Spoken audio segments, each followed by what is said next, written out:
Chào mừng các bạn đến với kênh review truyện AI, hãy like và subscribe để nhận được thông báo về video mới nhất nhé. Tôi đã hôn chị gái của bạn mình ngay trước mặt cậu ấy, còn nghịch hàm răng trắng như ngọc của cô. Cậu ta khi nhìn thấy vậy rất sốc, sắn tay áo lên muốn đánh tôi một trận, nhưng chị gái lại đẩy cậu ta ra, rồi tiếp tục giữ đầu tôi muốn hôn tiếp. Vài ngày trước tôi vô tình phát hiện ra hoa khôi của trường lại là chị gái của bạn mình, thế là tôi lập tức đòi cậu ta cho mình vài bức ảnh của chị ấy. Ban đầu cậu ta từ chối, nhưng sau khi được tôi gợi ý mời ăn trưa uống trà sữa, cậu ta cũng đồng ý với yêu cầu của tôi và còn gọi tôi là nghĩa phụ. Lúc này Bạch Nhất Nặc vừa trở về ký túc xá, đã nhận được tin nhắn từ em trai. Em trai, muốn chị chụp ảnh tự sướng làm gì? Đừng hỏi nữa chị cứ gửi cho em là được. Em không phải muốn lấy ảnh của chị làm hình đại diện trong game đi lừa người khác chứ? Nhìn thấy tin nhắn của chị Bạch Trạch ngượng ngùng, nhớ lại hồi dùng ảnh chị lừa trang bị trong game của người ta. Bạch Nhất Nặc buồn rầu, là hoa khôi của trường đại học Mado, nhưng cô không thích chụp ảnh lắm.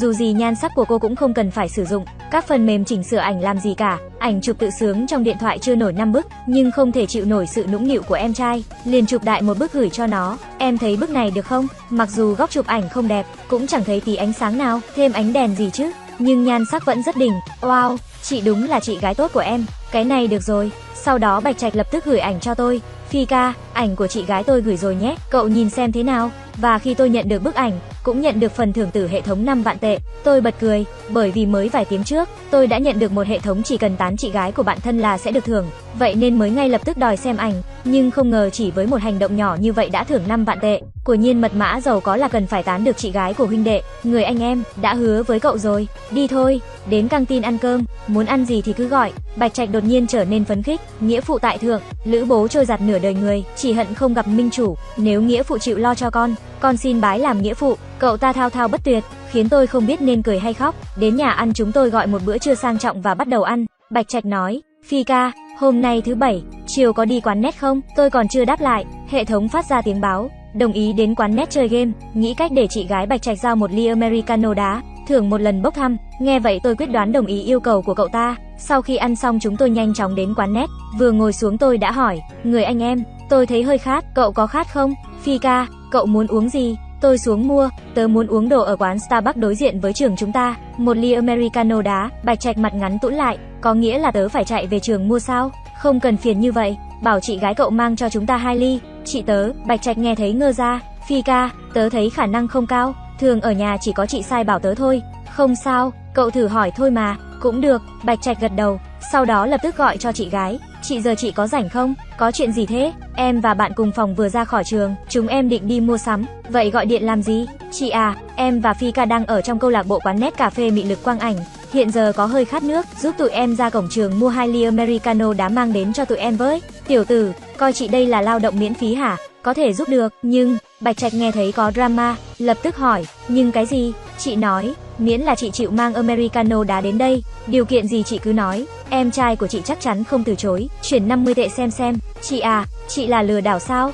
2 ly Americano đá có bao nhiêu tiền chứ? Chị đúng là ăn cướp trắng trợn. Bạch Trạch nói xong cúp điện thoại. Phi ca, cậu hiểu tôi mà, tôi là người không có tôn nghiêm sao? Cậu chờ đấy, tôi sẽ xuống lầu mua cho cậu. Bạch Trạch nói xong đang chuẩn bị đứng lên, tôi ngay lập tức ấn cậu ta xuống. Tôi không muốn uống cà phê do một người đàn ông mua, mà chỉ muốn uống cà phê chị gái cậu mua. Bạch Trạch ngẫm nghĩ, Phi ca, cậu vừa nói muốn uống Americano đá chị tớ mua, nhưng không nói chị cả hay chị hai, hay là tôi nhờ chị cả mang đến nhé. Bạch Trạch có 2 chị gái, chị hai là Bạch Nhất Nặc, tính cách rất cương trực, tuy cô ấy rất xinh đẹp, nhưng về phương diện ăn nói, không biết để ý đến cảm nghĩ của người khác. So với chị cả Bạch Tiểu Noãn, hoàn toàn là hai thái cực. Tính cách Bạch Tiểu Noãn trái ngược lại, luôn lo lắng về cảm xúc của người khác, không có chủ kiến, thậm chí có hơi yếu đuối và một chút mặc cảm. Dù khá ưa nhìn, nhưng có lẽ do là chị cả trong nhà từ nhỏ, còn có em trai em gái, nên cha mẹ thường hay nói câu, con là chị, không thể nhường hai em được sao? Cũng vì lý do này, đã tạo nên tính cách hiện tại của chị, tự ti không chủ kiến, muốn gì cũng không dám đấu tranh.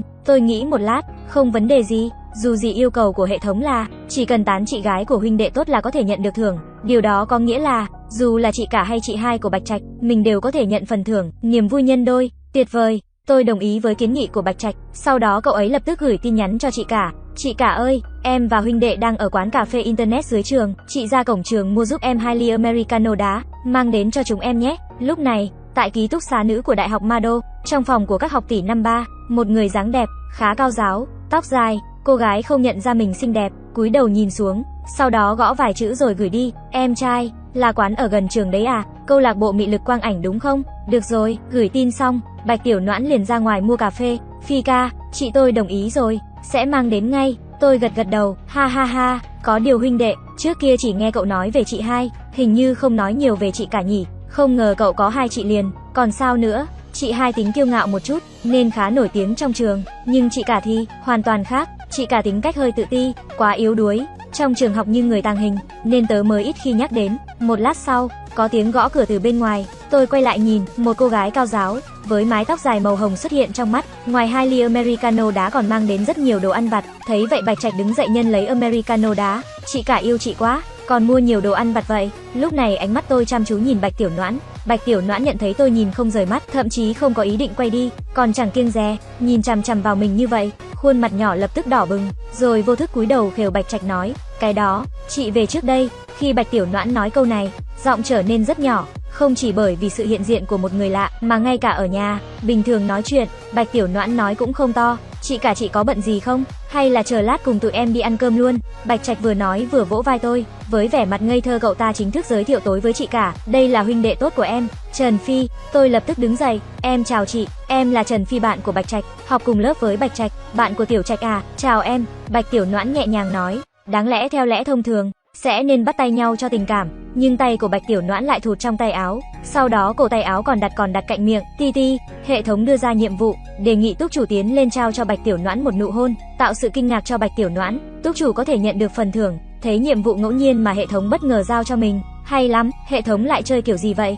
Giây tiếp theo tôi đi về phía Bạch Tiểu Noãn, dưới biểu cảm khó hiểu của cô ấy và vẻ mặt kinh ngạc của Bạch Trạch, tôi trực tiếp hôn lên môi cô ấy. Tôi đã hôn chị gái của bạn thân ngay trước mặt cậu ấy, còn nghịch ngợm hàm răng trắng như ngọc của cô. Cậu ấy khi nhìn thấy vậy rất sốc, vội vã tiến tới ngăn lại, nhưng chị gái lại đẩy cậu ra, rồi tiếp tục giữ đầu tôi muốn hôn tiếp. Khi Bạch Tiểu Noãn tỉnh táo trở lại, khuôn mặt nhỏ lập tức đỏ bừng như đít khỉ muốn rời đi ngay. Trước khi rời đi Bạch Trạch còn hét lên, chị cả, đừng quên gần tối cùng em và Trần Phi ra ngoài ăn thịt nướng nhé. Bạch Tiểu Noãn mặt đỏ bừng khi nghe thấy hai chữ Trần Phi. Sau khi chị gái rời đi Bạch Trạch không nhịn nổi nữa, mẹ kiếp Trần Phi, cậu ngầu thật, chị gái tôi có lòng tốt đến tận đây để đưa cà phê, cậu không những không cảm ơn đàng hoàng, còn nhân cơ hội thất lễ nữa, giỏi lắm. Thế nào Phi ca, bờ môi gợi cảm của chị tôi, cảm thấy thế nào hả? Vừa nãy Bạch Trạch dáng vẻ nghiêm túc, điệu bộ biểu cảm nghiêm nghị, còn tưởng tiểu tử này tức giận vì mình vừa hôn chị nó, nào ngờ lại không phải vậy. Không hổ là đại ngô nghê, vị quả thực không tồi, tiếc là thời gian ngắn quá, nếu hôn lâu hơn chút thì tuyệt. Đồng thời lúc này, hệ thống lại vang lên,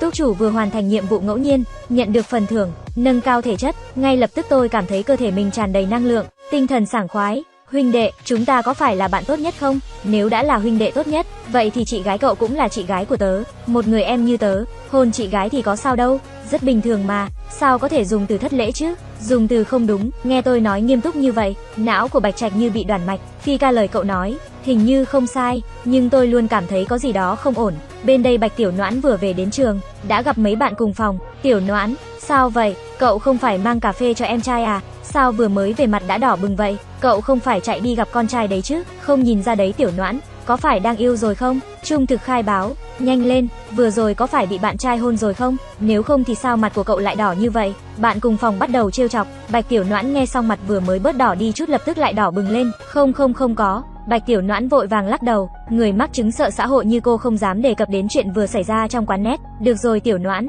có việc này tớ muốn nhờ cậu, tớ có một người bạn phải lòng bạn thân của em trai cậu, nên muốn nhờ cậu với tư cách là chị có thể xin cách liên lạc với Trần Phi không? Bạch Tiểu Noãn sững người một lúc, việc này, theo tính cách của mình thực sự rất ngại mở lời, nhưng bạn cùng phòng đã chủ động nhờ mình giúp, cũng ngại từ chối cơ. Được rồi, để mình thử. Nói xong liền nhớ lại cảnh được Trần Phi hôn trong quán cà phê vừa rồi, nghĩ đến là thấy thật xấu hổ. 7 giờ tối, Trần Phi và Bạch Trạch sau khi chơi game xong đến một nhà hàng đồ nướng. Phi ca, ăn mạnh lên, muốn ăn gì thì ăn, chúng ta đều là người nhà, đừng khách khí. Khi tôi chuẩn bị gọi món, hệ thống bỗng đưa ra nhiệm vụ mới, kết bạn WeChat với chị gái của bạn thân, trở thành bạn thân trên WeChat, nhận thưởng khi hoàn thành nhiệm vụ. Phút chốc bàn tay đang định vẫy gọi đồ bất giác dừng lại. Bạch Trạch nhìn tôi với vẻ mặt khó hiểu. Phi ca, sao không gọi nữa?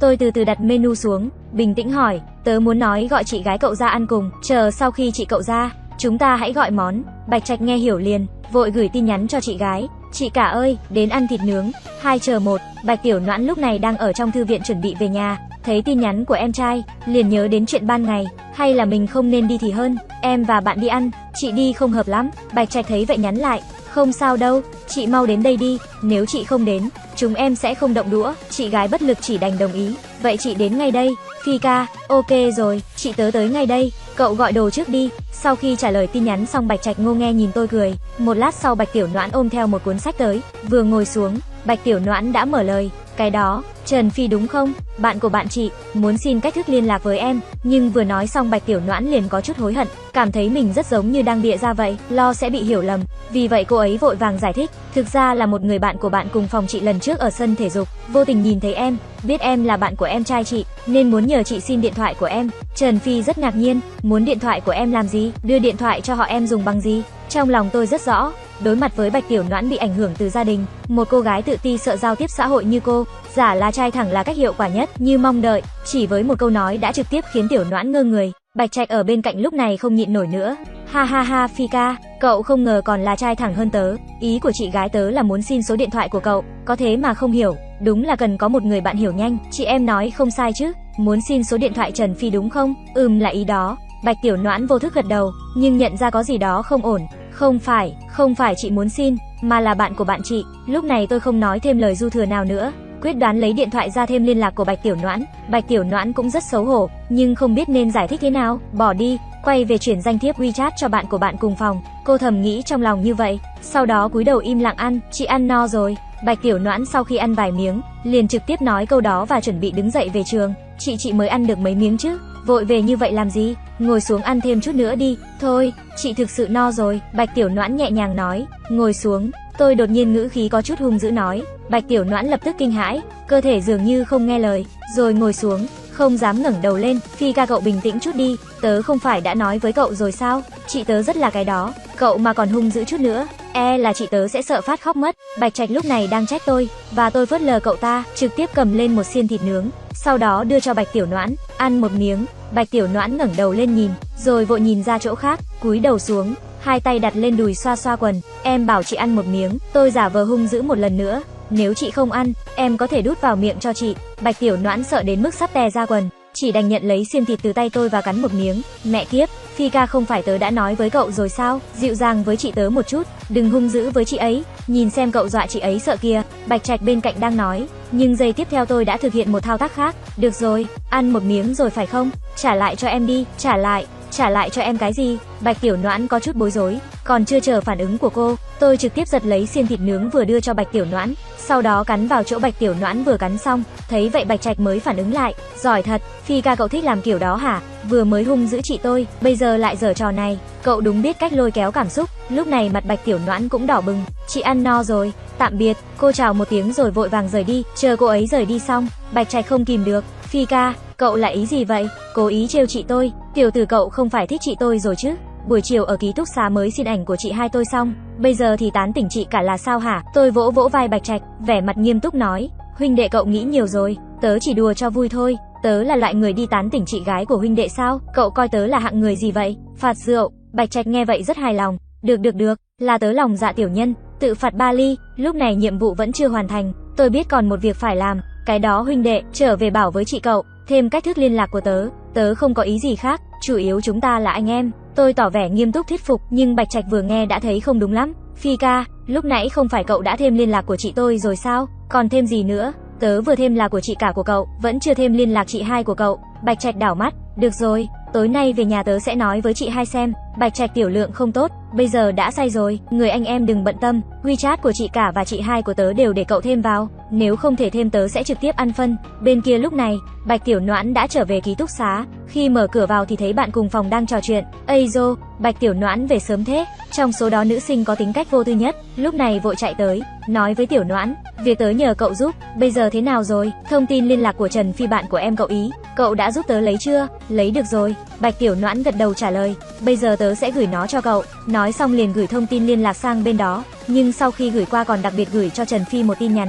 Vừa mới đưa Bạch Trạch say rượu về tới nhà, thì nhận được tin nhắn của Tiểu Noãn, chị đã về đến ký túc xá rồi, bạn cùng phòng của chị xin liên lạc của em, vừa nãy chị đã gửi cho họ rồi, nên nói với em một câu. Nhận được yêu cầu kết bạn cùng với tin nhắn, tôi từ chối kết bạn, sau đó chụp màn hình gửi cho Bạch Tiểu Noãn. Sao lại từ chối rồi? Tại sao? Bạch Tiểu Noãn nhắn tin hỏi, bạn cùng phòng chị nói nữ sinh ấy rất thích em, và cô ấy cũng rất xinh đẹp. Tôi trực tiếp dò hỏi, Đẹp như nào, có đẹp bằng chị không? Nếu một cô gái có kinh nghiệm nghe thấy điều này, chắc chắn sẽ cảm thấy rất khó xử và xến xúa, thậm chí còn muốn chặn bạn bè. Nhưng với cô gái tự ti và hướng nội như Bạch Tiểu Noãn thì đó là vừa phải. Sau khi nhìn thấy tin nhắn tôi đã gửi, Bạch Tiểu Noãn nhất thời không biết nói gì nữa. Chị thực sự xinh đẹp sao? Chị không nghĩ vậy. Nhìn thấy câu trả lời, tôi thừa thắng xông lên, rồi dứt khoát trả lời, nói như nào nhỉ, hơi xấu một chút. Bạch Tiểu Thuần ngây người, hoàn toàn không phản ứng kịp, không phải vừa nói mình rất đẹp sao? Tại sao ngay sau đó lại bảo mình là xấu xí? Bạch Tiểu Noãn không hiểu ý của Trần Phi, mặc dù vậy, cô bình thường rất tự ti, nhưng từ nhỏ đến lớn, chưa từng bị ai gọi là xấu xí. Trần Phi là người đầu tiên nói cô ấy xấu, nhưng giây tiếp theo tôi đã thêm một câu, tất nhiên, ý em là, nếu so sánh với các nữ minh tinh Hong Kong như Khâu Thư Trinh và Chu Nhân, thì thực sự có xấu một chút, tất nhiên rồi, ngoại trừ họ, những cô gái khác so với chị mà nói, thì không thể sánh nổi, nhan sắc của chị hoàn toàn đánh bại tất cả. Bạch Tiểu Noãn nhìn màn hình điện thoại cười, đây là lần đầu tiên có một người khen mình như vậy. Lúc này mấy nữ sinh trong ký túc xá liền chú ý tới Tiểu Toãn, họ nhìn nhau, có một chút kỳ lạ, sau đó nhìn Bạch Tiểu Noãn hỏi, Tiểu Toãn, tớ có nhìn nhầm không? Có phải cậu vừa cười không? Bạn tốt, chúng ta đã là bạn cùng phòng khá lâu rồi, tớ chưa bao giờ thấy cậu cười, thường chỉ thấy cậu cúi đầu nhìn xuống. Đây là lần đầu tiên tớ thấy cậu cười như vậy. Cậu đang trò chuyện với ai vậy? Đàn ông sao? Có phải là cậu đã có người yêu không? Anh chàng tốt số, rốt cục anh ấy là ai? Ở trường của tụi mình à? Có thể làm cho cậu cười? Không đơn giản đâu, cô gái này với tính cách vô tư, vẫn còn đặc biệt dặn dò, Tiểu Noãn tớ vẫn phải nói với bạn, với tính cách của bạn rất dễ thu hút những kẻ lừa đảo, bạn phải cẩn thận đấy. Bạch Tiểu Noãn nghe thấy hai từ lừa đảo ngay lập tức trả lời, cảm ơn cậu vì đã nhắc nhở, tớ không nói chuyện yêu đương, chỉ đang trò chuyện, anh ấy không phải là lừa đảo, tớ cảm thấy anh ấy tốt, và nói chuyện cũng rất hài hước. Nghe Bạch Tiểu Noãn nói xong, các nữ sinh quay mặt sang nhìn nhau, đột nhiên cảm thấy Tiểu Noãn có chút nguy hiểm, bởi vì thường những cô gái như vậy, về cơ bản câu trả lời giống nhau, đừng nói là đúng vậy nhé, nhưng cũng không cần lo lắng, phải nói là một cô gái tự ti thu hút kẻ lừa đảo, chàng trai lừa đảo thu hút cô gái tự ti, rất hợp lý. Lúc này Bạch Tiểu Noãn tiếp tục nhắn tin, ý em là gì? Chị thực sự xinh đẹp sao? Đợi vài phút, thấy Trần Phi không trả lời tin nhắn của mình, Tiểu Noãn sốt ruột, tiếp tục gửi tin nhắn khác, tại sao không trả lời? Đang bận sao? Còn tôi vừa về đến nhà, cũng đã nhìn thấy tin nhắn của Bạch Tiểu Noãn, chỉ là cố ý không trả lời. Kế lạt mềm buộc chặt trong 36 kế, nói chuyện với bố mẹ một lúc lâu, sau khi tắm rửa và lên giường thì từ từ trả lời tin nhắn. Em vừa ăn tối với bố mẹ, giờ mới nhìn thấy tin nhắn của chị. Lúc này, Bạch Tiểu Noãn đang nằm trên giường nhìn thấy tin nhắn của tôi liền trả lời, vậy sao? Chị còn tưởng đã nói gì sai khiến em tức giận, nên không muốn trả lời. Chị nghĩ nhiều quá. Tôi trả lời, chị có biết chơi game không? Giờ cũng đang rảnh, chơi game nhé. Chị chơi không giỏi. Bạch Tiểu Noãn trả lời, cô bình thường không có sở thích gì, chỉ thích đọc sách, game hầu như không chạm vào. Tất nhiên rồi, nếu giờ mà Trần Phi nói cậu ấy dạy cô cách chơi, cô ấy chắc chắn sẽ đồng ý, nhưng tôi không tán theo cách đó, trực tiếp nói, không biết chơi đúng không? Vậy không chơi nữa, ngủ thôi. Bạch Tiểu Noãn bỗng chốc sửng sốt, sao chẳng giống với những gì mình nghĩ vậy. Lúc này, tôi ở trên giường, tiếng bíp bíp hệ thống vang lên, chúc mừng túc chủ thực hiện được hành động của trai thẳng, khiến cảm xúc của Bạch Tiểu Noãn dao động, phù hợp với hành vi tán chị gái của huynh đệ, nhận được phần thưởng, chiều dài tăng thêm 3 cm, tôi lập tức phấn khích hẳn lên, đối với phần thưởng này, cực kỳ hài lòng. Quả nhiên, muốn tán được chị cả của Bạch Trạch phải giả làm trai thẳng, về phần chị hai Bạch Nhất Nặc, bình thường bên cạnh rất nhiều trai bám theo, hay được chiều chuộng nên rất kiêu ngạo, nên giả trai thẳng sẽ không có tác dụng, thay vào đó đi theo con đường bá đạo, không giữ thể hiện thì cho dù không tán được, tạo sự ghê tởm cũng coi là một dạng thay đổi cảm xúc, dùng để nhận phần thưởng cũng được, dù sao cũng không thiệt, tôi lẩm bẩm trong lòng. Ngày hôm sau, vừa ngủ dậy đã thấy tin nhắn của Bạch Tiểu Noãn, chào buổi sáng, tối qua xin lỗi, chị nói không biết chơi game không có ý gì khác, em đừng hiểu lầm, chị thực sự không biết chơi, bình thường, ngoài việc đọc sách thì không làm gì, nhưng nếu em đồng ý đích thân dạy chị, thì chị cũng sẽ rất vui để chơi cùng em.